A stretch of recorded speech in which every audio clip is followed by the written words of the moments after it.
Hello, everyone, and welcome to another exciting episode of the Ultimate Comics Podcast. My name is Nabeel Gaber, and I'm one of your hosts. And I'm Josh King, the other host. And this is the podcast that we talk about Ultimate Marvel, an imprint of Marvel Comics that began in the year 2000 in an attempt to modernize and reimagine Marvel and its characters for the 21st century. So in this show, we talk about Ultimate Spider-Man, Ultimate Fantastic Four, Ultimate X-Men, the Ultimates, yada, yada, yada. Well, you even talked about Superman 2025 once. Well, yeah, that's just because we're big comic book nerds in general, so that goes beyond just Marvel. We love both Marvel and DC and Image, Dark Horse, IDW, yada, yada, I yada. don't think I've read an Image comic. You've never read Invincible, even? I've watched Invincible. I never read Invincible. I read a lot of Vertigo comics, though, if you count that. I mean, that's just an imprint of DC, though, so... Maybe it was owned by the same company, but it used to be a separate universe, at least. Well, yeah, that's Yeah. true. Yeah. But you still have where Sandman takes place, and even then, in the first few issues, you still have Martian Manhunter, Batman showing up. Oh, true. But Constantine was usually its own thing, except for when they had crossovers with Man-Thing and occasionally Batman. That's true. Yeah. Or Swamp Thing, really. Anyways, Sorry, Man-Thing, Swamp Thing, tomato, potato. As you can tell by us getting into these semantics, we're very big nerds. Most episodes we talk about just a handful of issues going through the Ultimate Marvel Universe in order. This week we are back to Ultimate Fantastic Four. We're covering issues 13 through 20. The first arc in this batch of issues we're talking about is an arc where they finally go to what is deemed the end zone in the Ultimate Universe. But for those of us who know Fantastic Four, no, it's the negative zone, really. Yeah. It's the same thing. Josh, what do you think of these issues? I like it. So, readers, this is two arcs. The last arc is just like two small issues. Yeah, it's just a two-parter. I wasn't a big fan of the last arc. It's actually my least. I mean, we haven't read a lot of it, but it's my least favorite Ultimate Fantastic Four arc so far. But the first arc was fine. Like, it's like a classic Fantastic Four story. It's very reminiscent of like 2000s sci-fi, which it is. Yeah, very good, definitely. very fun. Yeah. Yeah, it's a fun sci-fi action adventure kind of story, and that's the first 6 issues that we cover. It's written by Warren Ellis and illustrated by Adam Kubert, so it looks fantastic, and I think it's a great story. Yeah, say that again, right? Yeah. But yeah, I love this first story. I think it's very quintessential Fantastic Four. Just the classic idea of them journeying into the unknown and venturing as explorers into this uncharted dimension and encountering trouble along the way, as the Fantastic Four often do, and going together as a family. And it's very fun. Also, a lot of sci-fi techno babble in this one, because it is about scientists. Yeah, totally. We meet a classic Fantastic Four villain. Yes, we do. Annihilus. Mm-hmm. Who is not called Annihilus in this, but we will get into that. You want to just dive right into it, Josh? Yeah, it starts off like the last few Fantastic Four comics with a flashback. Yes, they keep flashing us back, especially to the origin. You're prone to that happening in a superhero comic. You'll constantly flash back to Spider-Man's origin or Batman's or Superman's continuously. And so with the Fantastic Four, it's not that different because it's such a core element to their characters. So it opens on a flashback to Dr. Franklin Storm showing Reed Richards the gateway to the end zone when he's first recruited to the Baxter building. Yeah. And of course, Reed's very super excited about this. When he sees it, it's kind of like a huge emphasis that ever since he was a kid, exploring this mysterious dimension has been like his life's work. So this arc is a big deal. And this is, by the way, who watched the movie, rediscovering this as a kid is where they kind of base the Fan Four Stick movie off of. Yes. Yeah. The poorly made, poorly received, just terrible Fant Four Stick movie is based on Ultimate, and they tried, kind of, I guess. I don't even know about that, but it happened. Yeah. I also forgot General Ross is in these issues too. Like, and it's kind General of a Ross. Yeah, General Ross is kind of like a joke character, basically. Yeah, he's a lot of fun, but General Thunderbolt Ross, who is well known as the man who's obsessed with hunting down the Hulk, is in these issues. Yeah, it's funny because he doesn't do anything with the Hulk in Ultimate. He does everything with everyone except Hulk. That's true. Yeah. Yeah. I think they were probably like, been there, done that. We don't need another Hulk hater because everyone hates the Hulk in this universe anyways, because the Hulk is actually horrible in this universe. Yeah. To be fair, that's also in MCU now, is that he interacts with everyone other than Hulk now. Yeah, even though we've been dying for them to interact again. He turns into the Hulk before he meets the Hulk. Exactly. Listen, and I'm sure plenty of people listening will agree with me. Captain America Brave New World was basically a Hulk movie without the Hulk. So I like the movie. It was fun. it wasn't bad. It wasn't good either. I will leave it at that. Before we divert any longer, we cut to Reed in the present day attempting to transfer an apple back into the end zone just to see if organic matter can safely travel there. Because the whole thing at the beginning of this arc is he's still trying to learn more about this zone so he can recreate the conditions of the accident that changed them into the Fantastic Four to begin with. He wants to change himself and Ben back to the way they were. Ben Grimm, the Thing. He wants to change both of them back to normal. But we learn, he says, but Johnny and Sue don't want to transform, and that surprises Ben. He kind of says what everyone's thinking. Well, Johnny has like these superpowers, like he doesn't see any drawbacks to. Same with Sue. They just love having powers. Well, Sue's more into studying herself as a scientist, but yeah, she's like, I'm this scientific anomaly now, and I like have these interesting powers that I get to study. This is awesome. And Johnny is like, I'm a superhero, so why would I want to change back?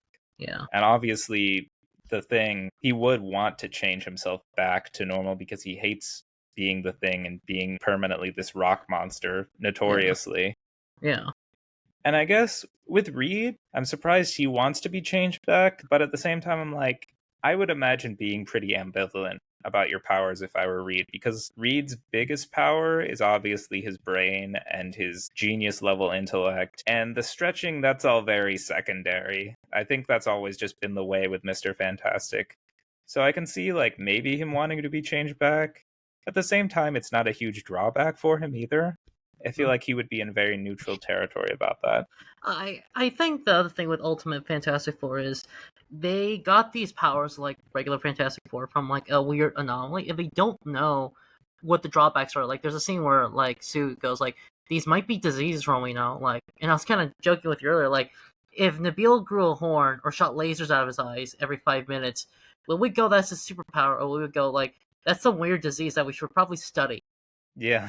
Yeah, like these might have drawbacks, they just don't know them yet. Actually, for Johnny, they kind of figure out he's very like mutant-esque now. Ben asks him like, "Hey, how does he not hurt when he's on fire?" And he goes, "He has like a second layer skin on top of his first layer that's fireproof, and that's why he's not hurt by it." So yeah, I think especially when Ultimate Fantastic Four is being written by Warren Ellis, they get very deep into the scientific basis and just the workings of the Fantastic Four's powers, especially in the first couple of issues here.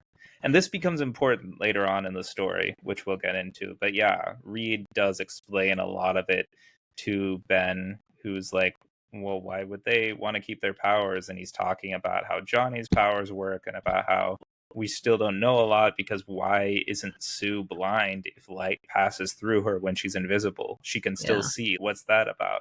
Things like that. The other thing is that Fantastic Four is the most sci-fi-esque of the comics so far, and that makes sense. It's about scientists, and they love to do this what sci-fi writers always do, which is like babble on about like techno babble, which may or may not make sense. And I love how they just explain like, "Oh, this should be impossible." They go like, "Yeah, that's why we want to study it." Yeah. Yeah.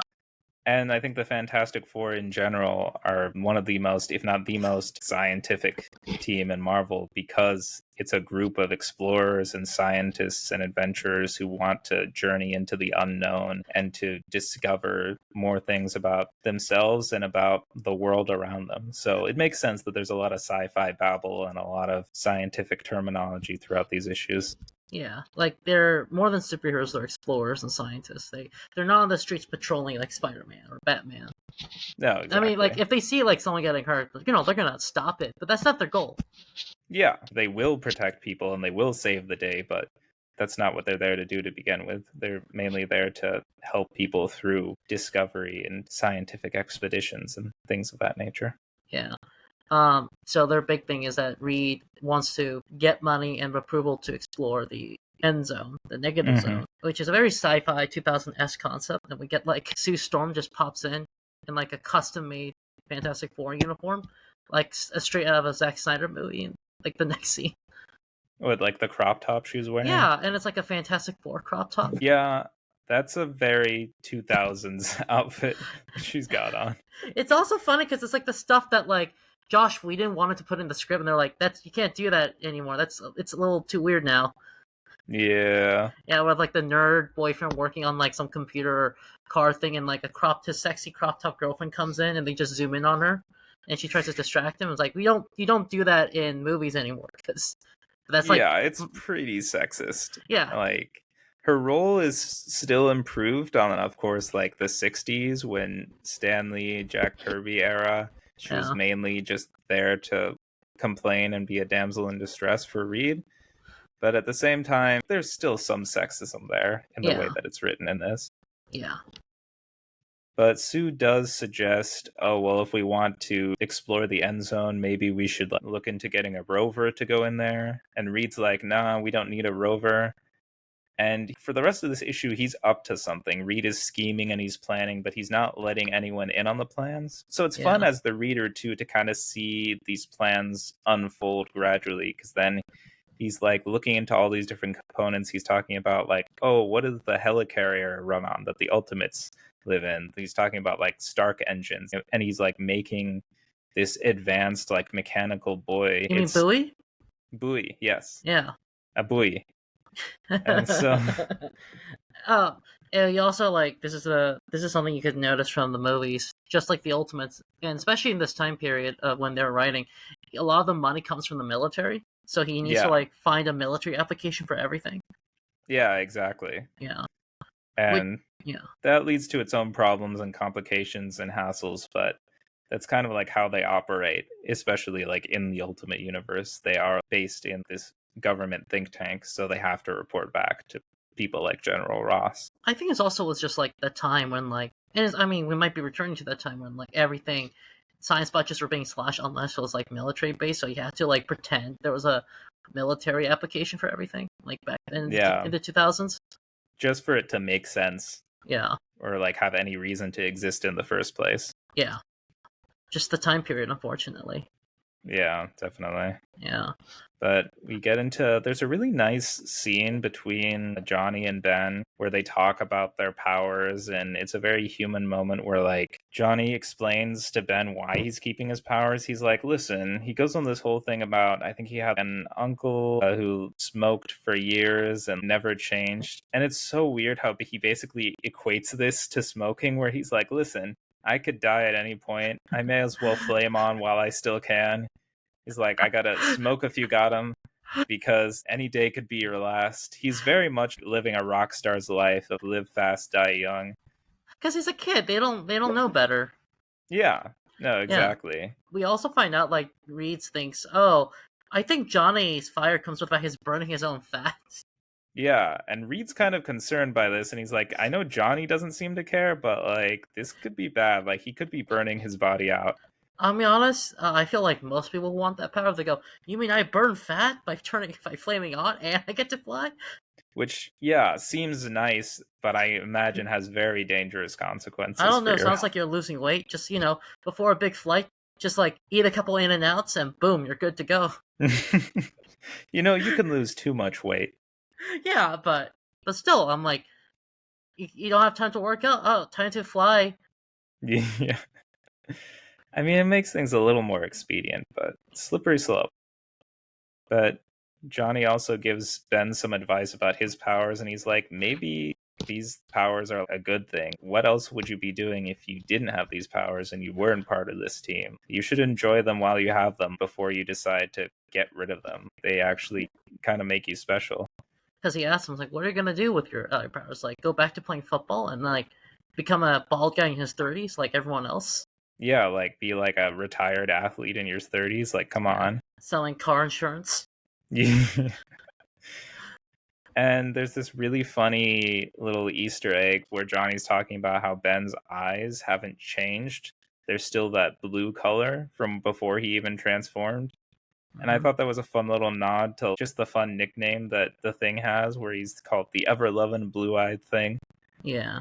That was And really cute. also reveals, he was like, "You notice?" And he goes, like, "Yeah, like I'm not smart like Sue and Reed, but I notice things," which means like he does have some emotional intelligence and everything. That's true, yeah. He may not be genius level intelligent as Reed or Sue when it comes to science, but he still has his own area of expertise.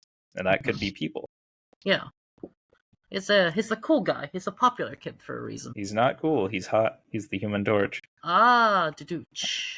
Anyways, I apologize. But yeah, Sue is with her dad, Dr. Franklin Storm, and they're studying the data from the apple they sent into the end zone. Yeah, And she's also like, isn't it weird that Reed recently bought a bunch of C4? I think it was like they said it was like 300 pounds of C4. And the next thing you know, there's a giant explosion that shakes the entire building and sends everyone running. The thing is a really funny line where he gets out of his room and he's like, "No, I do not have gas." Again. He's like, before anyone says anything. He I says it thought that was funny. twice too, which Yeah. implies that like when he farts, it's like actually dangerous. Yeah, I'm like, imagine there would be some rumbling if you're I mean, we like, know he poops. yeah. And like, what does that look like? It reminds me of like the Shrek's line where they go like, "Donkey, if I pass gas, you'd be dead." Yeah. If it was me, you'd be dead. Yeah, Reed Anyways. is trying to design armor for a new space shuttle, or actually an old space shuttle that NASA has, and he wants to Mhm. retrofit it so it could pass through the portal into the negative zone without blowing up. That's what we find out. Yeah. So we see that the explosion was him testing this special tile for the ship, and Hmm. he's scorched from this explosion, but he looks so happy. And Sue's like, "What the fuck, Reed? Why would you Yeah, do this?" yeah, and she's worried about him. She's like, "That's dangerous." But it all kind of comes together, of course, when the issue ends with the Fantastic Four meeting with General Ross, Hmm. and Reed explains how all these components will lead them to traveling to the negative zone, which is Yeah, this big shocking like ending to this first issue. yeah. Like, oh no, oh, this is the plan. We're This finally is how getting we're into the doing it. negative zone. Yeah, which we've been talking about since like issue 1 of this Yeah, comic. So, yeah. Like very exciting stuff. the whole Fantastic Four story so far has just been revolving around the idea of the negative zone. Yeah, and how they got their powers and how they can change themselves back and all the consequences that have come about this experiment or this expedition with the negative zone. Yeah. So in the next issue, we open up with Sue being not happy about this. She says it's crazy. Where he goes, "Is General Ross crazy?" And she goes, "Yeah, he's crazy." Yeah, he's so crazy because she also notes about how in like the second arc of Ultimate X-Men, Ross was seemingly killed in an explosion, and they explain, "Oh yeah, he's so crazy that he died and somehow came back."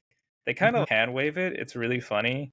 But like he just got up off the table and said, "Hands off my precious bodily fluids." Which um, is a reference to Doctor Strangelove. That's not just like a random line that they threw out, but I thought that was hilarious. I'm like, that's crazy. He is insane. General Ross in Ultimate X-Men is kind of like this very serious, like government figure. Here's kind of a joke. He's like a very flanderized military guy. And there's literally a Yeah, scene when she goes like, "How'd you convince him to approve this?" And he goes, "I promised that we could use the negative zone as a portal to attack the Middle East." yeah, literally his entire concern in these issues is how can we use this for military applications? How can we make weapons out of these things? And I'm like, yeah, that is on brand for General Ross Yeah, and like the military industrial complex and all that. But yeah, they yeah. take it to great lengths. But they're all talking about the idea of going into the end zone. Sue obviously thinks that Reed's crazy for this. And Johnny, though, is obviously just being Johnny, is like, well, this is a great idea. Even though Yeah. I'm not going to change back and I'm not looking to remove my powers, I want to be along for the ride. Yeah, same with Ben. I mean, he wants to change back, but he goes like, "I kind of want to like fly on a space shuttle." Yeah, and he's also so supportive of Reed, which is really nice. He's Yeah, like, yeah, Reed's been like dreaming about this since he was a kid. Of course I'm going to be there for it. yeah, Also, I do want to get changed back. Also, flying in a space shuttle would be pretty cool. Because yeah. that's Ben Grimm's whole thing. I mean, not in this version, but like generally, like in the main comics, he's a pilot. He's a Marine too. Yeah, and his whole thing in the original comics was he piloted the shuttle that took him into space. So I think Yeah. it seems true across both these versions that he's so interested in just exploring and flying and being in these like cool space shuttles and seeing the unknown. Yeah.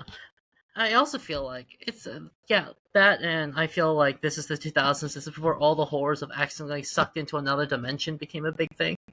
Yes. No, Yes. exactly. Nowadays, I feel like, man, I kind of like it here on Earth. Only like Yeah. billionaires and like unlucky people get like abducted by demons go to another dimension. Yeah, that would be pretty nice. But of course, Sue still thinks Reed's crazy, but makes it unanimous and supports Reed in going to this dimension. Of course, Dr. Storm is pissed and approaches Reed and is like, "You're endangering my kids again." And he's like, "Sue, Johnny, you're grounded." And they're like, "You can't ground us." And like, Sue's an adult. And Mm-hmm. so, like, that doesn't make sense. I was just gonna say they have this touching moment, and it's and, like he's crying, and then like the next thing is Sue goes, "Also, I'm an indestructible ninja girl," and she does these poses. Yeah. Because ultimately, Dr. Storm is really just scared of losing his kids, and that's why he's lashing out, and understandably so, why Yeah, he'd be upset. yeah, But the kids are like, "Hey, like, we can do this because Johnny's a superhero," and Sue's like, "I'm an indestructible ninja girl." That in itself is a very 2000s thing, if you ask me. It's like the Totally Spies, you know that show? yeah. She even does the pose, and she's wearing like that unitard they're all wearing, like Totally Yeah, Spies. And I'm like, just like all the girls want to be these badass ninja girls wearing full body suits and doing roundhouse kicks and karate chops and things like that. it's I feel like that was a thing all the way to the 2010s. Because like Yeah, that's when like Black Widow was still wearing her jumpsuit in the Marvel movies, and then that's someone true. realized actually that jumpsuit looks really uncomfortable, and we found out like Scarlett Johansson had to be lathered down with orange juice and butter to get into it, and everyone Yeah, it realized like seems super uncomfortable getting into that. yeah, it looks super comfortable until you realize you actually have to put it on. Yeah, and then have to like be in it all day. Yeah, I honestly thought it used to be like a pajama, but then I found out like it's like hours again, and I'm like, no, hell no. No, thank you. Yeah. Yeah. um, And then Reed explains the plan to everyone that they're going to decommission an old NASA shuttle and turn this into like a giant flying tank. And Johnny is still making fun of the fact that Reed named the Fantastic Car, and yeah, is like, "I want to name the shuttle now," and it's the awesome. which is an even dumber name. I And don't know like, if it's yeah, that dumb. Like, where what do would you you get name it? off? I What wouldn't would you name call a it? ship the Awesome. It's You so call it the clearly Fantastic stupid. Car? It's not a car. It's a giant space shuttle. It's a NASA It's a space better shuttle. name than just calling it the Awesome. That's also just a lazy name. Okay, so you see a giant boat like a cruise ship, you're gonna go, it should be called the Fantastic Car. Is that what you're gonna say? If it was a boat, it would be the Fantastic Boat. Well, it's like it's not a car. It's a Fantastic giant ship. space. It's a space shuttle. It's a NASA space shuttle. Fantastic shuttle. No. Anything's better than the Awesome. Look, none of my options are good, I'll admit, but they're not the Awesome. Because Yeah. they even show the panel of just this ship being named the Awesome, and then the next panel, Johnny looks so happy, and Reed and Sue are just so embarrassed and disappointed. Yeah. And I think Ben is like, from the look on his face, he's like, well, that's kind of cool, I guess. Yeah. Ben would have called it the Awesome too. I don't know. I think he would have called it like Aunt Petunia or something. Sure, Like, that's actually an okay name. that would be exact, or Yancey Street or something. I don't know. Actually, that's one. The Yancey's pretty good. Yeah, the Yancey. The Yancey. Because I think real life ships are just named after people and places. Mainly women, which is weird. Yeah, Yeah, they are usually named after women.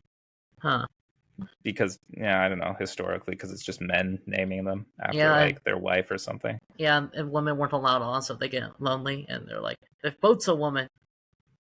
I also like love how, or find it interesting, like in the comics, Ben and Johnny have a rivalry, and here they Mhm. just had a rivalry from the get go, and no one knows why, so they actually have to build up to it a bit.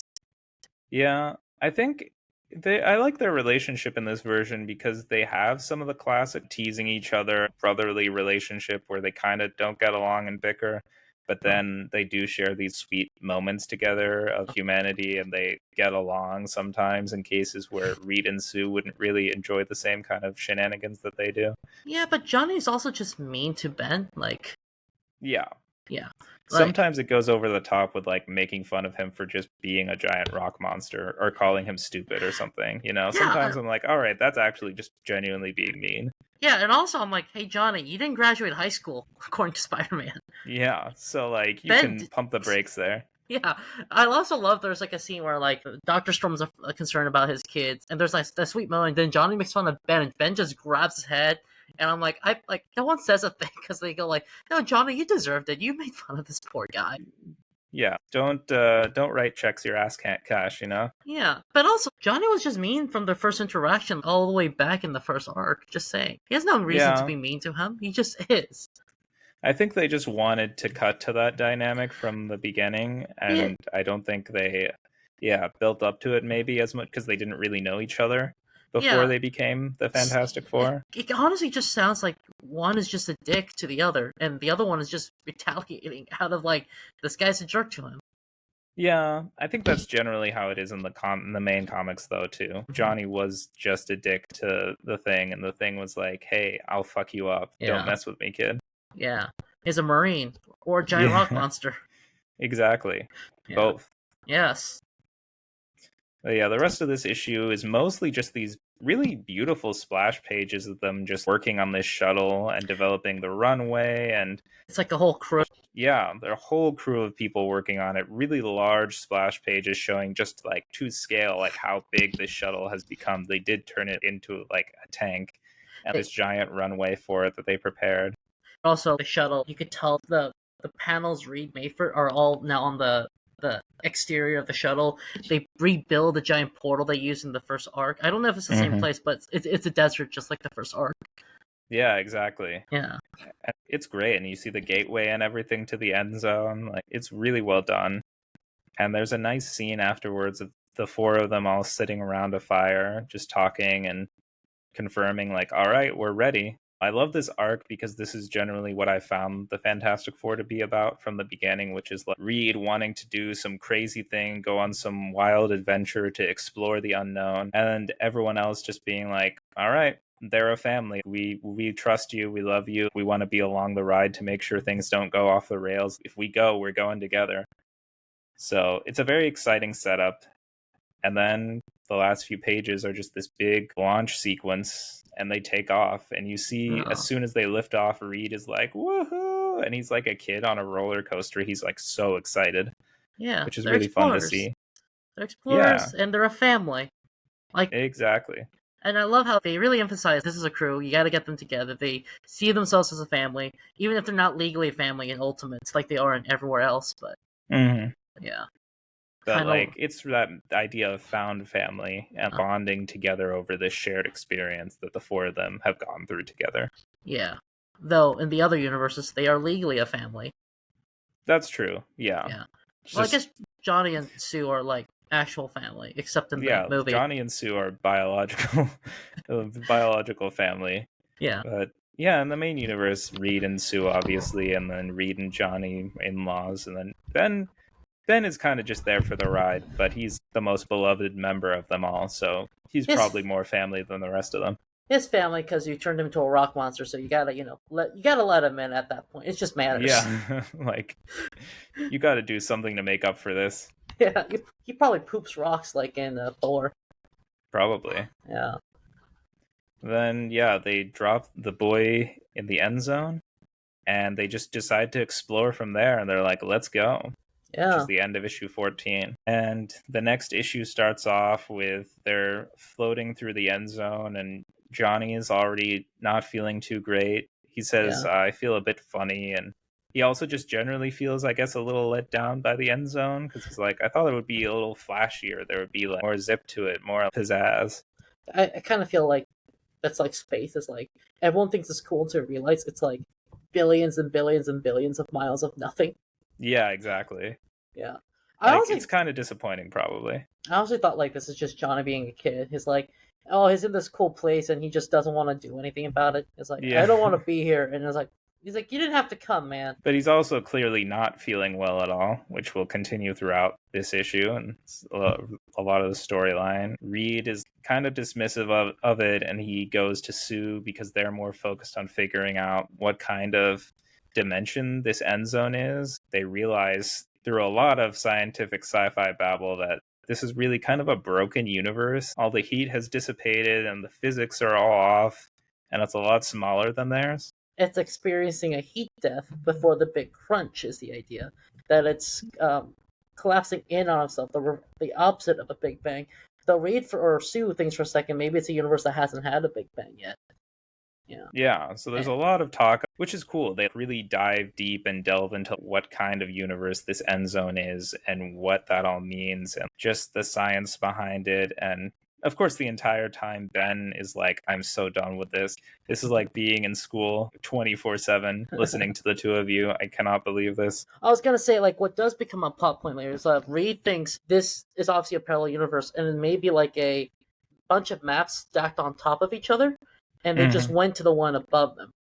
Yeah. Yeah, no, exactly. It's a really cool way of like visualizing things and just like fleshing out this idea of the end zone and how it fits relative to their universe and their world. Of course, Ben gets fed up with all this science talk and he's like, I'm just going to go float around in space. He like hooks himself up to the tether and starts floating around. And it's a really fun, cute moment of Ben just like having a good time. He's like laughing out in space. And Reed's like, wow, I don't think I've seen him laugh like that or really smile at all since the accident happened to us. So it's really nice to see. Sue thinks his oxygen supply went low because she was like, why is he laughing? It's like, is there something wrong with his oxygen? I think he's just having a good time. This is what he came here for. He said he wanted to ride in a space shuttle and go to space. Yeah, honestly, I don't see the appeal of going to space, except for, like, you get to dangle around a bit. Why would you go to space other than to do that, really? Or to do work, but... That would scare me, though, definitely, because I'm like, what about... I saw gravity. What if I just end up floating in endless space, like, forever and drift away? Well, you'll die in 3 days when you run out of water, so it's okay. That'll be a rough 3 days. You could just kill yourself immediately by taking your helmet off. I would probably try that. Anyways, getting out of the dark conversation about me dying in space, Reed and Sue then get a mysterious transmission in an alien language. Yeah. And so that kind of like startles them and they're like, oh, what's going on here? So they call Ben back in and so the four of them sit down and talk about what they should do. It's interesting because they didn't expect life to be here. And they're like, Ben and John go like, we should make contact, but Reed and Sue go, we don't even know if we have permission to make contact. We're not prepared for this. Yeah, but Ben's like, come on, guys. Like, let's do this thing. Like, what are you waiting for? There's alien life out there. We have to talk to them. It kind of reminds me of, everyone goes, yeah, you should talk to aliens. But if you think about it, you go like, should someone qualify who's talked to aliens? Or could anyone talk to the aliens? Yeah. Like, they're the only ones to represent their species, so they should just go for it. Yeah. But it's also like, you know, with a diplomat, you got to bring in like the best, most educated person to be a diplomat who's like understands cultures, and these are just some random teenagers. That's true, but I mean, like you have like some great scientific minds like Reed and Sue there, and I think you also have Ben and Johnny who are like more just what you'd expect from just your very down to earth like regular people too. I'm glad you think that, like, when North Korea launches nukes, Ben and Johnny will make great diplomats to talk to, like, Kim Jong-un, because they're just down to earth. I think Ben Grimm would make a fantastic diplomat. Johnny, I don't know so much. Definitely Ben. Oh, yeah, because everyone wants to see a rock monster. Who doesn't love Ben Grimm? Come on. He is fun. I do love He has a way with people. He has a giant cat statue from the King of Wakanda, technically, that increases your fertility. Oh man, this is like the second time you've mentioned this. It's like my favorite comic. It's like, he just mentions like, oh, I'm gonna need this. It's like, what is this giant cat statue in the middle of New York? It's like, it's a gift from Wakanda. It's so I can have some sons. And I'm like, ew. It's like, but it's interesting because they actually go, we know it's a language and it's intelligent because the way it has cadences. Because like this is such a like a Isaac Arthur-esque like sci-fi thing where they're trying to like it really tries to go in depth about like alien sociology and alien physics and everything. Yeah. No, they really go the full 9 yards on it and just trying to develop and flesh out the end zone and its culture and the science behind it as well. Totally. But of course, Johnny is still feeling pretty sick. He's like, I'm freezing cold. And of course, that doesn't make sense because he's the Human Torch. He's never been cold. Yeah. But Sue is like, I got to do a checkup on you. You got to go to the med bay. And he's like, no, I want to talk to the aliens. And Reed's like, if you don't let your sister do a checkup on you, I will have Ben give you a swirly in the toilet after he's used it. Johnny, I think it's the funniest response. He's like, you're a terrorist. I think it's like an insanely funny response to that. He's like, all right. He acquiesces and he is like, I'll reluctantly agree to this checkup. So they continue floating around, and then on their way they find a giant like pterodactyl Pterodactyl. skeleton And it's like just giant floating. too. And I love how they're Yeah. just talking like, so there are dinosaurs here apparently? I don't know what the story was with that one, but I feel like Adam Kubert just wanted to draw a giant pterodactyl skeleton floating in space. And they were like, What's all right, go for it. Godzilla? I forget, is that his name? Rodon? And there's like Oh, a similar. I don't know. Yeah, I remember. There's just like there are a few giant pterodactyls in Marvel. I remember. What, like Sauron? Yeah, Well, sorry, he's not Sauron. giant. I mean, But he's just like a guy who transformed into a pterodactyl, and it but has like and it has like tidy whiteys, but yeah, but we don't talk about that. But they find a lot of alien parasites on this pterodactyl skeleton, and then they also find like a giant space station as they get closer to the sun. These are the last survivors because this universe is pretty much dying. They're in heat death. So Ben is yeah. very cautious and he's warning Reed. He's like, hey, these are like the last survivors of this universe. They might not be good people. Like, they might have They're, done some horrible things to survive. these guys are like tough bastards for sure. Yeah, which is very likely. And like I think Ben has that like intuition and that intelligence that may not be like scientific in the same way as like Reed and Sue, but he like has a good like instinct for like just like think about this for a second. Like let's just be cautious here. So like this universe experiences a heat death, and that's like a real life physics concept, but it kind of like freaks me out because I'm like, hey, like let's just say we survive a couple 100,000 or million billion years. It's like, what do we do with the last people when like the universe is just like eroding and experiencing heat death? That kind of Yeah. freaks me out. I just hope we don't live to see it. I mean, we're not like it's gonna happen like billions of years unless something goes wrong. But I don't know. I don't want to be that guy who goes, "Hey, there's death," and then there's like, "Oh, you died from the universe finally collapsing in on itself." Does that hurt, or is it just instant? I mean, it's not instant because like they're experiencing it happening slowly. Just saying. Anyways, I don't know how much further we should dive down this It's a rabbit hole. sci-fi concept that this comic introduces, because then a few other guys pick it up after this. But yeah, they make contact with the aliens really quickly. Like the aliens catch up on each other's languages really quick, which is fun. Yeah. Yeah. And so they kind of exchange languages. There's like this cultural exchange going. Reed gets really excited because he's like, we're making contact with an alien's culture. This is so great. It's this sense of wonder that he has about the whole thing. And Ben's a little worried because he goes like, and we're here to annihilate. Annihilate. And Ben goes, yeah, this doesn't sound good. He just said annihilate a few Yeah. times. Like, it's not good. But the aliens request that the Fantastic Four dock on their space station. Yeah. And so Reed's like, I don't know, guys, should we? And then they're all kind of unanimously like, let's go meet the aliens. Yeah, you don't want to be rude. Yeah, and Ben's like, okay, I'll agree because I don't want everyone hating me because I was the one guy who said, let's not meet the aliens. Yeah. It's like, they're calling themselves Annihilate. And it's like, that's like Mr. Evil. Yeah, that's what Ben says. He's like, he's basically saying his name is Evil, right? Yeah. When they dock, then we get a glimpse in the shuttle through the window of the alien who looks exactly like Annihilus. For Yeah. anyone who is even casually familiar with the Fantastic Four, knows Annihilus is one of their major villains, so this should be a big deal. And that's the Yeah. end of issue 15. And issue 16 ends starts with them docking, and they meet Nihilus, and they start speaking to each other. And Nihilus kind of sounds like a gentleman. He's nice, he's polite, he has Yeah. like robes. Yeah, he comes out and he's very elegant. He's like a guy basically in his bathrobe, just with his slippers.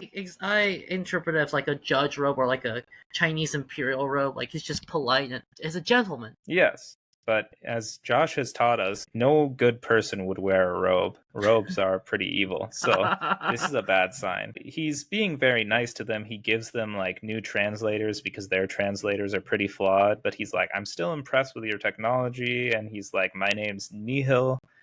And there's some pleasantries exchanged. You know, Annihilus shows them around and is basically like, yeah, since our universe is in heat death, this space station is like a refugee camp. But he's so excited. He's like, "You guys are from another universe? I knew it was possible." He's Yeah, like the other side of the coin with Reed, who was like, "I knew there was life out there on the other side." And now yeah, he's like saying like, "I knew there was life in another universe."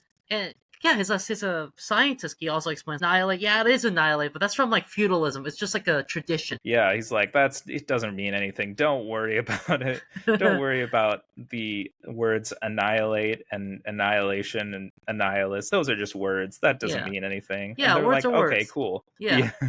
except Ben. He's like, hey man, his calling himself like Mr. Kill. Just saying, Mr. Evil.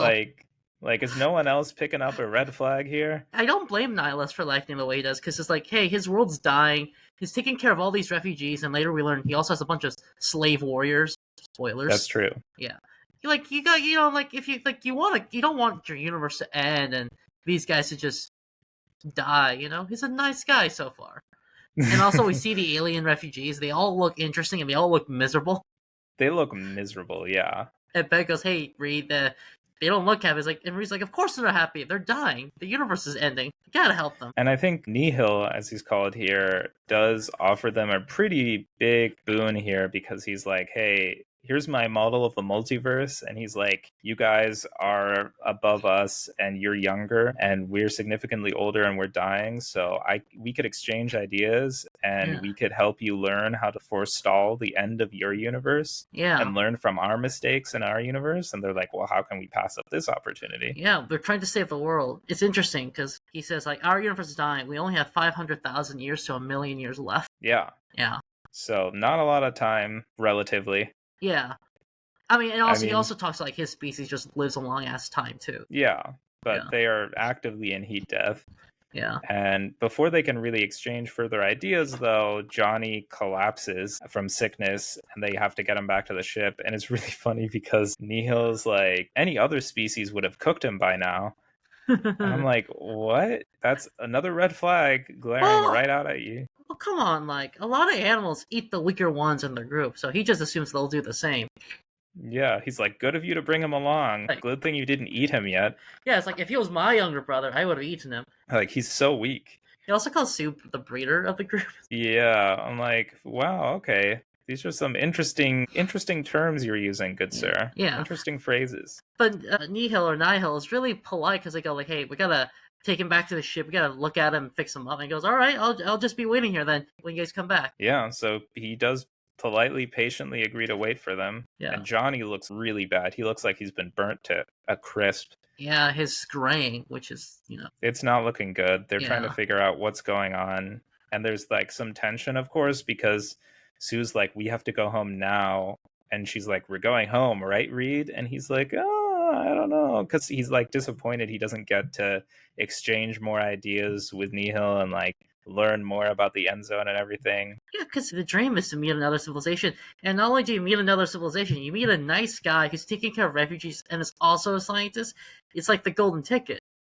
Yeah, he's super excited, of course. Yeah, And I think this is the age old push and pull that Reed constantly has in a lot of versions of Fantastic Four, where he is torn between his love for science and exploration and discovery, and also his love for his family, because a lot of the time he's put in a position where you have to make a choice. And in all the best versions, he does end up choosing his family yeah. and staying with them and actually choosing to value that over any kind of discovery he could make because that's the most important thing to him is his family. Some say family is the real science. Damn, that's deep. Ben constantly goes on about like, hey, I don't think this is a good guy. His Mr. Evil, all those refugees look really sad and miserable, like they got mugged. Yeah, Ben goes with Reed so they can tell Nihil that they're leaving and goodbye and we'll be in touch or whatever. Yeah, they're being polite, and Neil has like really good ideas about saving the world and saving those refugees, theoretically. Yeah, it seems like it at first. Yeah. But yeah, Ben's like, this seems very creepy. The refugees look so sad. They're Like, it looks refugees, like all man. their stuff was stolen from them. They're refugees. Like, of course they're sad. Yeah, but at the same time, Nihil has stashed all these different ships and items and everything together and made his own private room too for himself. Oh yeah, like we see his private room and it's massive. It's like a palace. Yeah, literally. But he says that's his only vice, to be Yeah, fair. uh-huh. What about his army of slaves, Okay, we warriors that haven't come met the out? slave warriors that come out. We haven't met them yet. Yeah. Reed is lamenting to Ben because he's realizing that Nihil might not be such a great guy. He's basically like, why can't I just meet a nice scientist? Every scientist has to be evil, like Victor Van Dam or the Mole Man, or now Yeah. this Annihilus guy. Like, they're all just evil. Yeah. And I think that speaks to what I found a lot with Marvel, especially with like scientists around this time in like the 2000s and beyond, even like throughout the 2010s. It was like all the smart, quote unquote, smart characters, like the big scientists, like Reed Yeah. Richards and Tony Stark and T'Challa, Professor X. Doctor Strange to a certain degree. Doctor Strange, I mean, you have the Illuminati. They're all Yeah. depicted as morally gray to almost evil, Yeah. one might say, just because of their intelligence and because, I guess, of the hubris behind that, and It's because of them going too far. And I'm it's like, does every smart character just have to be morally gray? I think Like, it's just like a trope of scientists starting back when comics were a thing where people are kind of afraid of scientists because they're like, hey, you guys just made a bomb that could destroy the world and we don't know the implications of it. Are we moving too fast? And I feel like yeah, even now, like the fear is like, hey, computer scientists, you guys just made a machine that's taking all our jobs, including yours, away. It's always the fear, I yeah, feel. And that and the hubris and characters, even the good characters, they were trying to move in the darker direction in the 2000s. And I feel we're only yeah. now moving past that in like comic book related media. Is like, no, we don't need every character to be dark because not every human in the world has a deep evil greed in them. They all have flaws, but Yeah. it's not always such darkness. Yeah, that's true. And I Yeah, think it's interesting, like you're saying, exploring that aspect of science where it's like, when do we go too far and when do we push the boundaries beyond our control? And when does this grow into something that we could never have predicted? And yeah, I can see why they did that with a lot of the smarter Marvel heroes. yeah. But It, yeah, sometimes it is taken too far, and it was just like, all right, let's dial it back here. yeah. Like, fucking Beast over there had to be reset to like the 80s because he went way too far. And I should say the writers went way too far with his character, for example. Like, that's crazy. You know what the weird thing is about the 2000s and making these scientists gray? Mm. It makes sense of like the 2020s and like the 80s, the 70s, the 60s, the 50s.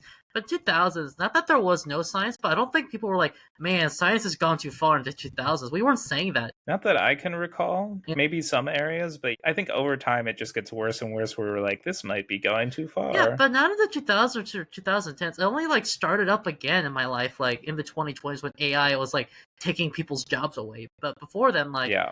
people kind of liked computers and like robots. Yeah, once they realized that Y2K wasn't going to happen. Yeah, Y2K, and then like people were like concerned about science, like because with like stem cell research and everything, but like it wasn't like it's gone too far. So, Yeah. like, it will go again too far. Like, but Yeah.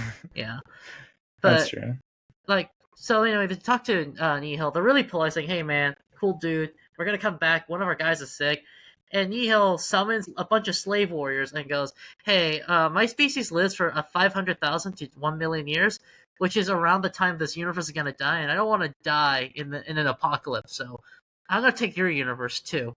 Yeah, he's literally like, I have no intention of sticking around for this. I'm just going to go to your universe and take over there, if that's cool. You know, if he just said, "I just want to visit your universe and live there," like I feel that's a cool Yeah, but he was like, you know what? I chose violence. So thing. he literally like blows up Reed and Ben's helmets at the end of issue 16 because he's like, I'm actually going to violently turn on you. Yeah, Because as we have learned now, he's not such a nice guy after all. yeah, And so the next issue just picks up right where we left off. Like, Reed and Ben, it seemingly cannot survive in this atmosphere. Nihil monologues for a bit yeah. before just going like, I take great pleasure in causing you pain and misery and suffering and depriving you of oxygen and all this stuff. And Reed uses his stretching power to actually plug a hole in his helmet, Yeah, which is pretty creative. yeah. Which I like that about Mr. Fantastic. I feel his stretching powers are very mundane, but he uses them in very interesting ways. Yeah. Yeah, I love some of the more creative ways he can use his powers. I know sometimes it gets to be like a little unsettling and kind of like, I don't want to know how that works. But yeah. that was cool. Kind of like how in MCU they're like, "Oh, we love Miss Marvel," but they're like, Man, stretching's kind of disgusting if you think about it. So let's change your So let's powers a just give bit. her light-based powers, yeah. I honestly prefer it because I also don't like watching stretchy powers on TV. It kind of grosses me out, honestly. I don't mind it. I can Uh, understand why. Like, there's scenes like from the original Fantastic Four movie, like the one where he's like fitting his arm like underneath the door to like open it from the inside and reach.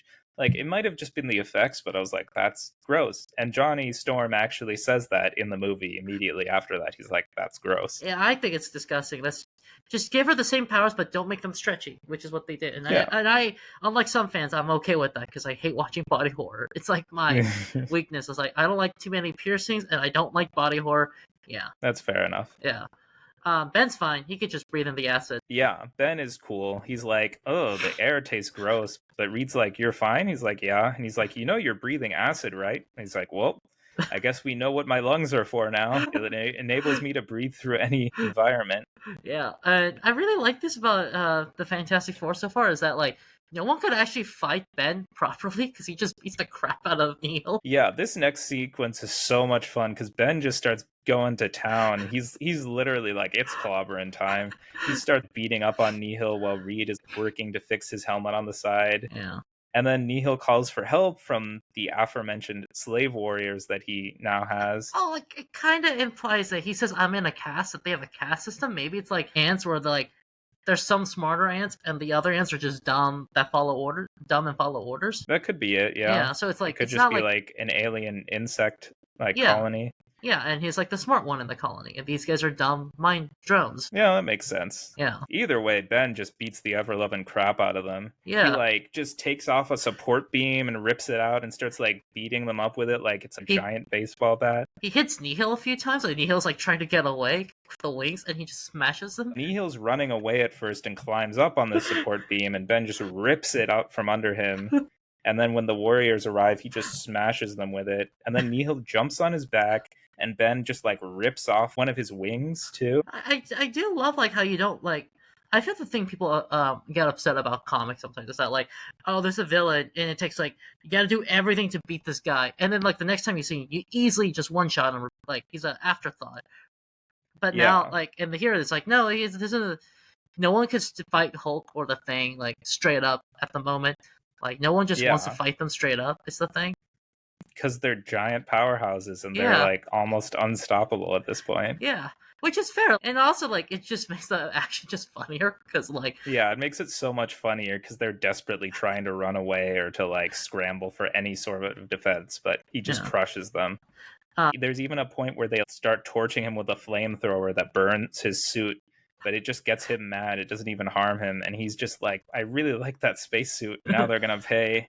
And Reed's hey, you gotta dial it back. Remember how Johnny's dying? We need to go. Yeah, Sue's trying to call him. Guys, you gotta get here soon. My baby brother's dying. Also, the refugees rebel and beat the crap out of the slave warriors. And Ben goes, I guess it means that they probably weren't good people, these bug people. Because the refugees are attacking. Yeah, the refugees are eating them too. And there's a really fun sequence that Adam Kubert illustrates of Ben and Reed fighting their way to the airlock sequentially. Mm-hmm. It's divided up. There's 3 panels on the top and then 3 panels underneath where it's just them moving linearly throughout the corridor. All 3 panels make up one larger image, but it's just them moving in each panel through it as they're beating the shit out of these warriors. Yeah. It's really cool. And it's a great display of motion. I mean, I'll just stop geeking out about that for a moment. But I mean, I feel this podcast is the perfect place to geek out about this. Yeah, it's so cool. So it's a great action sequence and well done. Then we get Ben and Reed to the airlock.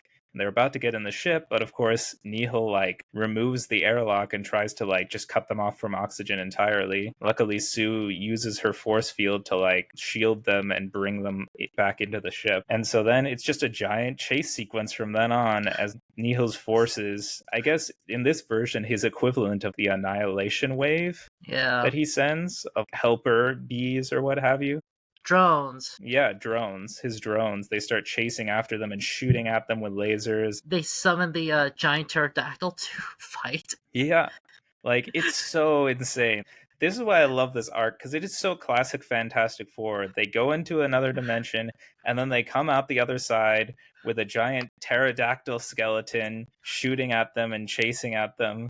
And you're like, what the fuck happened, guys? Like, how did it all go wrong? I feel the only thing the only thing separating from a 616 funny action of the Fantastic Four will be like Johnny causes a giant problem by like seducing like the leader's wife, and he'll just Yeah. If Johnny was feeling better, I'm sure that would have been a subplot and that would have been hilarious. he banged Mrs. Annihilus or something. Yeah, and that actually was the catalyst for this whole thing. You come back here. I know what you did with my wife. Yeah, there's a giant pterodactyl, and Annihilus goes like, "No, we can't kill them. Kind of. We just got to shoot them and follow them home." Which is like, then why'd you try to kill them beforehand? You could have. Following them sounds like a better plan, but okay. I guess he switched tactics in the middle. Yeah.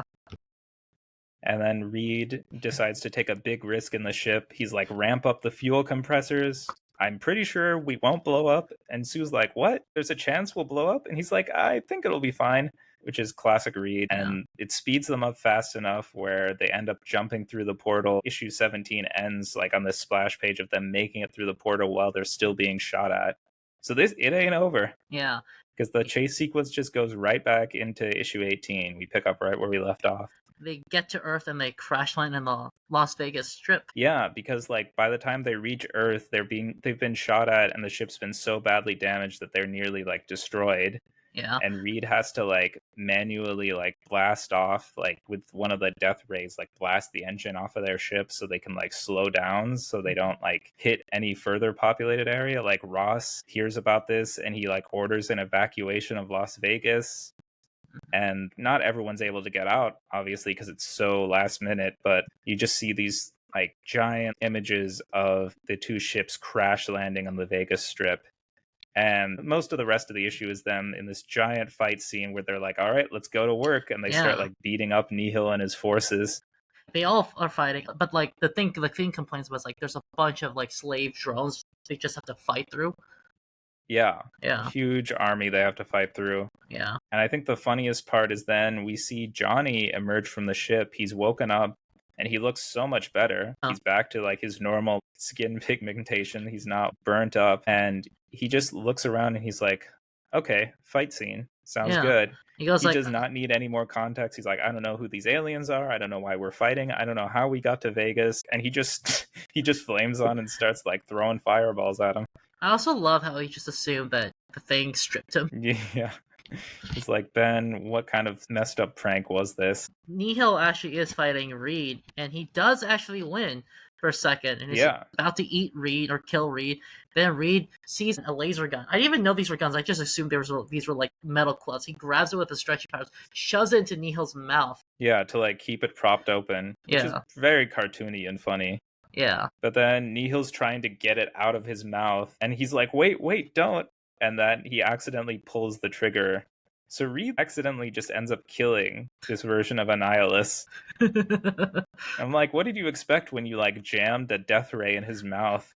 I do like this is still classic Reed because he doesn't want Annihilus to die. He's like, hey man, I beat you. Now remove it slowly, but Annihilus accidentally kills himself, you know. Rip. Yeah. Maybe he'll be back, who knows. Yeah. But yeah, that is the tragic end of Nihil, Ultimate Annihilus. And Reed goes like, oh, so Johnny's better. He just shed his outer layer of like fireproof skin like a snake and then regrew another. Like a reptile. It's very like, what? Even Johnny's like, that's kind of creepy, but okay. Talk about body horror. The Fantastic Four are not normal. At heart, they are just regular people, but at the same time, physically, they are not normal. Like, this is a massive metamorphosis that humans just never even think to go through. And because of his power, they didn't even see it coming that Johnny was just going to shed his skin. That's crazy. Yeah, like a lizard person. The army arrives and they're like, what'd you do? You wasted money. You blew up a city. And Reed just gives General Ross a laser gun, a death ray. And General goes, hell yeah. I love you. No, literally, he's yelling at Reed. He's like, you destroyed the space shuttle. You destroyed Vegas. You've now exposed yourself publicly for the first time. And Reed's like, here's a death ray. You can reverse engineer it. And he's just like, I love you, boy. That's literally word for word what he says in the next panel. Yikes, this is scary because now the US Army has death ray technology. I mean, I feel like in the next coming Ultimate comics, like the Death Race would have been very, very useful against the Brotherhood and every other thing they fight. Yeah, but like, yikes! Like, I don't know if you want to give them that much power. You know, in the 2000s, like the government tried to recruit sci-fi writers to come up with like new weapons, and they really didn't. Yeah, They just came up with like really stupid ideas that yeah, would I'd technically imagine. work, but like I'm like, what's the point? You spent a lot of money on this to do like Yeah, basic stuff. Like, what if we just discourage people from using the military hospitals to save money? And I'm like, that's just a dick move. That doesn't like help you win a war. yeah, it sounds like more trouble than it's worth. Yeah, That's for sure. yeah. And they're public But finally. yeah, this issue ends with them going like, I guess we're officially public now. Yeah. We're public figures. The FF have gone legit. Yep. And Yep. that's the end of this arc. So that was Warren Ellis and Adam Kubert. And the next two issues, it's a two-parter by Mike Carey and Jay Lee. I love both of them. I love Jay Lee's art. It's very abstract, I want to say. Yeah. It's this one. This art here is like very different from like what we've seen for Fantastic Four so far. Yeah, it's so strikingly different. And I love it. But like, it does at first, you're like, whoa, this is a whole different, like, it sets the tone very differently for this story, I think. It's not this big blockbuster sci-fi action adventure in the same way, Yeah. where it opens on this mysterious figure who we don't see in the shadows, just monitoring from this undisclosed location like a bunch of different things, and their speech alternating between regular like human dialogue and also like a computer's way of speech, coordinates, latitude, this and this, longitude, this and that, scanning, processing, things like that. Yeah. So it's very much an intriguing opening. Oh, what are we dealing with here? I was Yeah. like, I have no idea what we're looking at. But one of the things on the monitor is the helicopter that the Fantastic Four are in, because the military's flying them back to the Baxter building. Yeah. And they're all still talking about, like, we're probably in trouble for this incident in Vegas, right? Like, Yeah. we're probably going to hear about this. And right before they can say anything else, really, they get a mysterious message on this like transmission that they get, and they get knocked out of the sky. There's like an EMP that takes out like all their systems. Yeah. Johnny gets out, and Reed has him like try to like keep the helicopter afloat by blasting it with fire. Reed acts as a parachute, while Sue then covers the helicopter with her force field so it could actually land on the pad without collapsing. Yeah, it's a really cool teamwork scene of the three of them working together to slow and cushion their fall as the helicopter basically crash lands into the Baxter building. And poor Ben is like, I guess I'll just sit here and act as ballast then. Like, I don't know what I'm doing. I mean, they could just kick him out and hope that like lightens the helicopter. I Yeah, guess. that's what I was thinking when I was reading. I was like, maybe you want to just jump out. I think you'll make it. Throw the whale out of the plane. Yeah. I'm honestly surprised the helicopter could like carry him at all. To be honest. Yeah, that's some heavy duty military equipment you got there that can carry the thing. But afterwards, Ben's like, you okay? And Sue's puking her guts out because of the strain of using her powers, which is very different from when you see in the original movies Jessica Alba's version getting nosebleeds when she strains Oh herself. yeah. This Isn't one this- is like, I'm gonna get sick, and she's puking, and Ben's patting her on the back like, you done good, kid. This one came out after the movie, didn't it? So maybe it's based off the movie. I think it's probably, yeah, maybe a little after or around the same time. The one thing I remember from the movies is they gave Doctor Doom lightning powers, and they had Sue try to strip to go invisible before she gets her costume, just so they can have a clip of Jessica Alba in her underwear for the movie. Yeah, it's so gratuitous and just not great, honestly. Both movies with Jessica Alba, they have her get in her underwear and naked at one point. And I've heard also that's the reason why she almost quit acting, was the Fantastic Really? Four. Yeah, It's because just of the experience she had. Just because of those scenes, or just were there other stuff about those movies? Like, I think other stuff, but honestly, I wouldn't be surprised if like the costume comes into play, because just what I hear about like the costumes for so many different superhero movies just sounds so gratuitous. Like, Yeah. Olivia Munn got stuck in her costume and they had to like cut her open or something, or like other people had to be Yeah. like covered in lemon and butter. I know I said it before, but like, yeah, it's too much. Yeah, it is. But then after they've crash landed in the Baxter building, they find a bunch of ID cards of various Baxter Building scientists and technicians, and that includes Johnny and Sue's dad, Dr. Franklin Storm. So obviously these two are very serious now, and they're determined to find him immediately. And Reed's like, I could tell the transmission of this EMP that's probably going to be coming from way below ground where we keep all the prototype inventions and devices. And he sees that the blast door is open to get them out of the room. The lieutenant is like, hey, this is a trap. And Reed's like, no, this is too obvious. This seems like a challenge. And what's really funny is that the lieutenant, I keep forgetting his name is Lieutenant Lumpkin, Willie Lumpkin. And I think it's so funny that they made him a military man when he was literally the mailman in the original comics. It shocked me. I was like, oh, I forgot. Willie Lumpkin is now a lieutenant in the army in this version. Lieutenant Lumpkin is very against them going down there, and he's like, it's my job to keep you guys safe. I've been ordered to keep you safe. And then finally he's like, okay, you know what? We will lead you down there, because he's like, if they're going to be doing this anyway, we may as well take the lead and protect them, which is smart. Yeah. And then in the next page, you get a good look at this mysterious villain who's got gray skin and a tank top and red lips and scars on her brain from some kind of experiment. And she's got real punk/goth vibes to her. Yeah. It's just very rebellious, and it's a very, I would say, modern take on like a supervillain like this. Yeah. That she's got plans for the Fantastic Four, is what she says. She's like, the rest of them are expendable, but these four, I need them contained, and we need to keep them alive. Sue recognizes her when they hear her voice. She's like, oh, that's the girl that came in right before Reed and left right before Reed. Yeah, her name is Rona Burchill. Yeah. I think is how you say her name. Yeah. Yeah, because she interviewed and applied to get into the Baxter Building right before Reed, and she didn't make the cut. So now she hates Reed, just out of that circumstance of like, well, you got in right after I didn't, so I hate you, and you've achieved all this stuff. And the message that because they receive this transmission when they recognize her, this video transmission from her, and the way she speaks, it's really stream of consciousness. There's no punctuation marks or anything. Everything is one word vomit, incoherent thought. That you can kind of piece together a few different thoughts from that, but it's like, whoa, that's a lot. And Sue is even like, she did not used to speak like that, for the record. To be fair, none of us speak, because she got tested and Reed got tested when they were kids. No one speaks like the way we do as we were kids. To be fair, true, the supervillain, Rona. Yeah, but this is a big departure, I would feel like, relatively to how people change their speech patterns just as normal humans. Yeah. But then they find a blast door that they would imagine that the scientists are behind, and Ben just rips it off.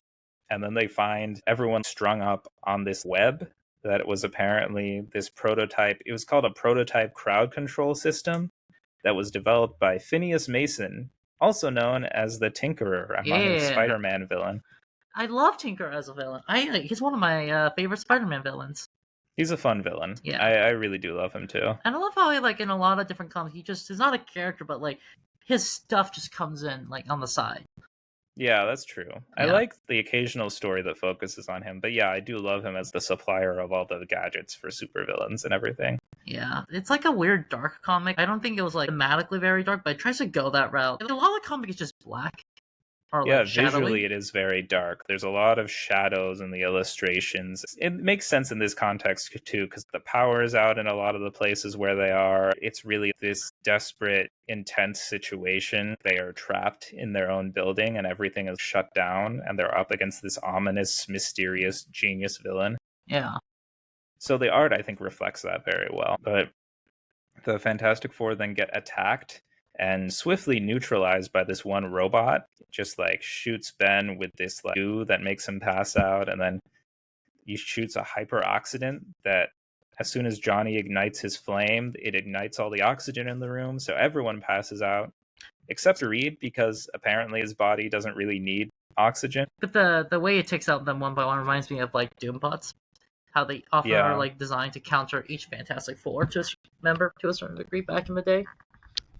That's true. Yeah. I also just thought halfway through this issue, I was like, this is the Mad Thinker.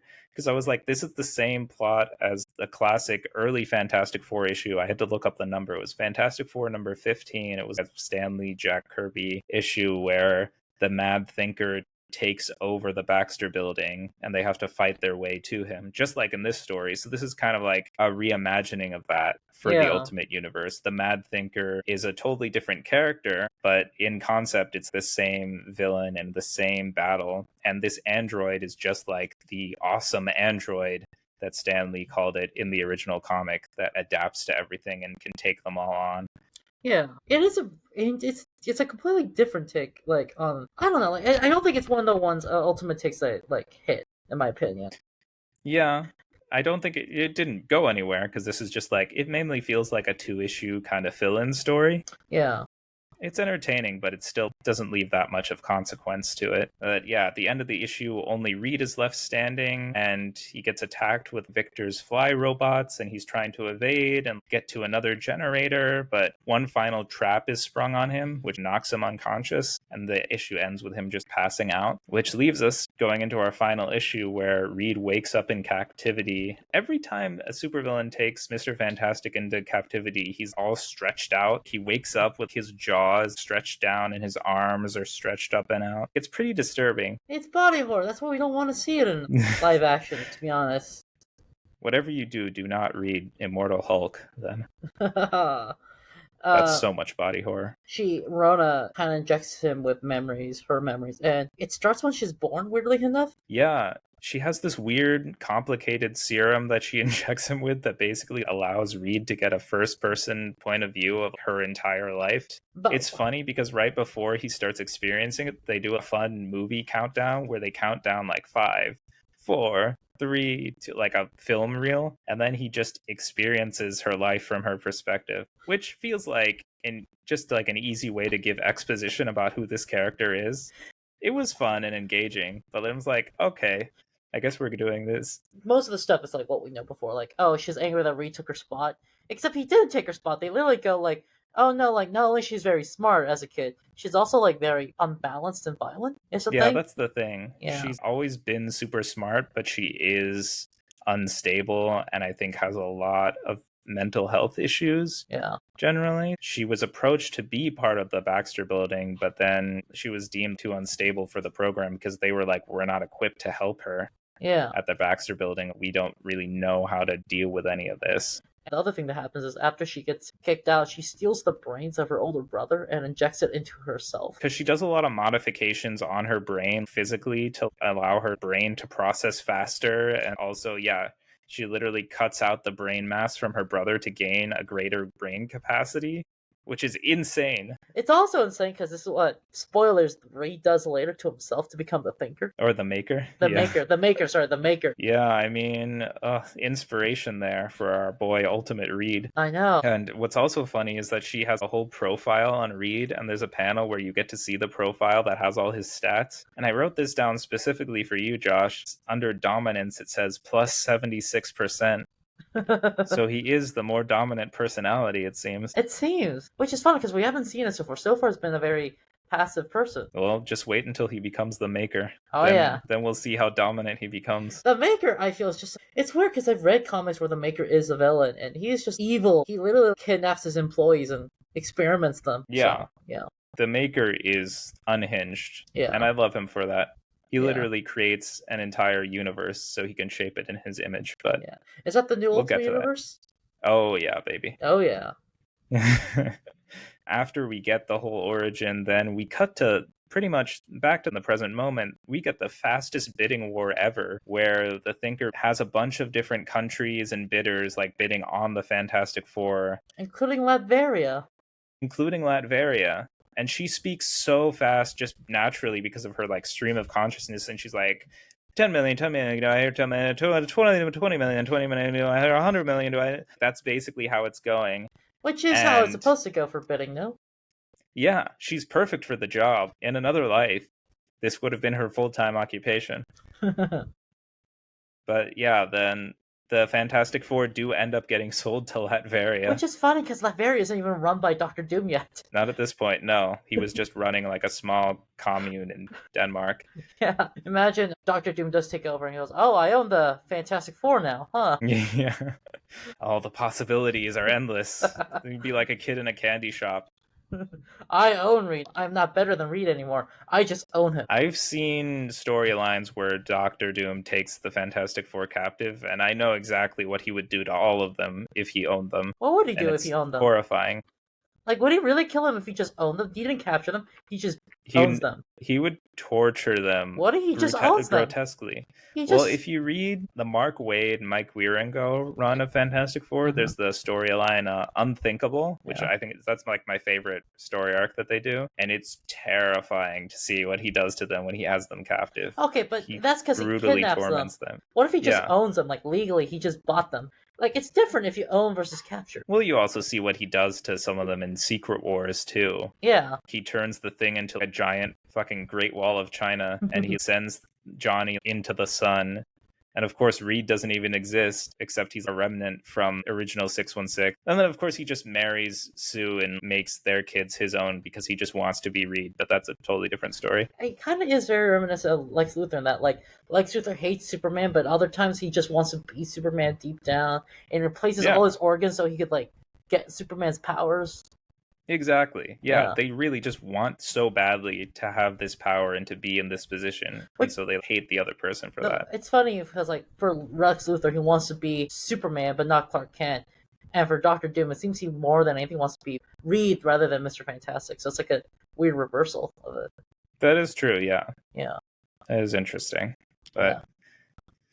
parallels aside, they're both grade A level haters for Yeah. those reasons. Hey, Doom's a lover, Mm. not a fighter, if you ask Doom. Yeah, if you asked him. Back to the comic, though, after the Fantastic Four are sold to Latveria, the Thinker gets them all loaded up. But just out of dumb chance and dumb luck, the helicopter that originally crashed into the Baxter building, it was already kind of dangling off the building when they crash landed it. So it just falls from the building and ruins everything because it just lands on the hoverboard that was going to carry the Fantastic Four away in their cells. And so that allows Reed to get free. And then he's sneaking around and stretching all over the place and getting chased around by the Thinker. Yeah. But it gives him enough time to stall her so that way he could sneakily remove the sedatives from the other three and free his teammates. Then once they're all free, they kind of like have an unsuccessful fight against the Thinker. I was just gonna say this is my least favorite Fantastic Four action scene so far because it's like all dark and you can't see anything. Yeah. Yeah. Yeah, it is very visually dark and you can't really see much of what's happening. It's not a whole lot to talk about. They really just get their butts handed to them by the Thinker, who outthinks them, obviously. Ha ha ha. And then she just escapes with her android. Reed's pretty upset at the end because they're all like, I guess we won. She's gone. Yeah. But Reed's like, oh, she outthought me. And Ben's like, yeah, he's got some big brain envy. Yeah. Which is true. They did get lucky at the end, but that's the thing. I think generally the thing with a character like the Thinker, it's always that trope of that unpredictable thing that they couldn't have thought of ahead of time because they pride themselves on like thinking 50 moves ahead and like having everything down to the second. And when one thing throws off their plan, it just all goes haywire. Yeah. But yeah, things get back to normal. Franklin Storm hugs Sue and Johnny and is like, I'm so proud of you kids. And the issue ends on Reed checking his messages at the Baxter building, and the last message after a bunch of spam is a really important one because it's like, hey, we need help from Reed Richards. If there's a Reed Richards in this universe, we need your help. And I'm pretty sure, based on the reflection in his glasses on the last page, it's 616 Reed, or what looks to be 616 Reed. It's at least another version of Reed Richards calling for help. And so that's like a cliffhanger going into the next arc because he's like, oh my God. And so it says next crossover. So it's super exciting. I'm like, oh my gosh, Fantastic Four are gonna meet Fantastic Four. What is this gonna look like? This is the first crossover with 616. If this is a crossover. Yeah, like, because it only looks like mainline Reed. I don't know for sure if it is. It might not be, but I have a feeling I know where this is going. Yeah, and that's what's really nice about Fantastic Four. You get these otherworld stories way more than the other ones so far. Yeah, because they're constantly dealing with the cosmic and the otherworldly and the out there sci-fi concepts, time travel and traveling to other dimensions and dealing with aliens and yada yada yada. That's the fun about the Fantastic Four. And also it's because they're a family too. Yeah. Just like the what's their group? Fast and the Furious. They're a family. Yeah. Well, yeah, Josh, do you have any final thoughts on these issues? I wasn't a big fan of the last two issues, to be honest. I thought the first arc was great. I love Ultimate Fantastic Four. I really don't know if this one or Ultimate Spider-Man is my favorite. That being said, the last two issues were a little like I didn't think they were Yeah, needed. It's a little tonally changed. I just wasn't a fan, to be honest. yeah. It was a pretty short two-parter. It seemed like kind of just a fill-in Hmm. between the gaps because I know after this, Mark Miller comes back to write Ultimate Fantastic Four and do it with the infamous Greg Land on art. But yeah, I think this was kind of a two-part just fill in between the Warren Ellis, Adam Kubert stuff going into the Mark Miller, Greg Land stuff. I like the people involved. I like Mike Carey, love Mike Carey, and I love Jay Lee on art. It was a fun, engaging, like entertaining story, but it was also like, yeah, if you skip this, I don't know if you would really be missing anything. No, other than this message at the end, I don't think like anything really important happens. Yeah, so it was kind of like a filler story, but I did love the end zone story arc right before that. I thought that was super well done and Yeah, just a classic Fantastic Four tale. So entertaining and so much fun and so much sci-fi and adventure and action to it. So that was great. And I look forward to seeing where we go with this though now with this potential crossover. yeah. Yeah, anything else, Josh? I think I said my piece. I love Ultimate Fantastic Four. I think, as far as Ultimate stuff, it is the one that's as close while being different as it could Yeah, be. Yeah, I agree with you there. They do make some, I think, necessary changes for the 21st century, but they also still keep the spirit of Fantastic Four. They keep a lot of the most important ideas. yeah. And I think even more than Spider-Man, because I feel Spider-Man tries to stay as close as it could be. Spider-Man is like a modernized take. Ultimate Fantastic Four is they actually make changes a lot of the times. Yeah, Ultimate X-Men, they make at times they make too many. Ultimate Avengers definitely did. Though I think Ultimate Spider-Man will make some bigger changes once they get into the triple digits or something. no, that's true. Yeah. Yeah. But I really love that Ultimate Fantastic Four. If he actually carry the characters are now in 616. Same with actually Ultimate Spider-Man, but Yeah. There yeah, are definitely characters that make their way over to the main universe from yeah, Ultimate in general. yeah, I'm excited for inevitably when we get to that. yeah. Yeah, in the meantime, before our next episode, Josh, where can our listeners email us? It is ultimatecomicspodcast@gmail.com. That's comics plural, podcast singular. Ultimatecomicspodcast@gmail.com. That is right. You can also follow us on Instagram, YouTube, and TikTok at Ultimate Comics Podcast. So email us with all your thoughts and ideas about comics we're reading and just our podcast and what you like, what you might not like so much, comics in general. And we can read it on the show and talk about it. Yeah, And if not, then comment on our Instagram posts, like them, like our reels, like our TikToks, our YouTube videos, what have you.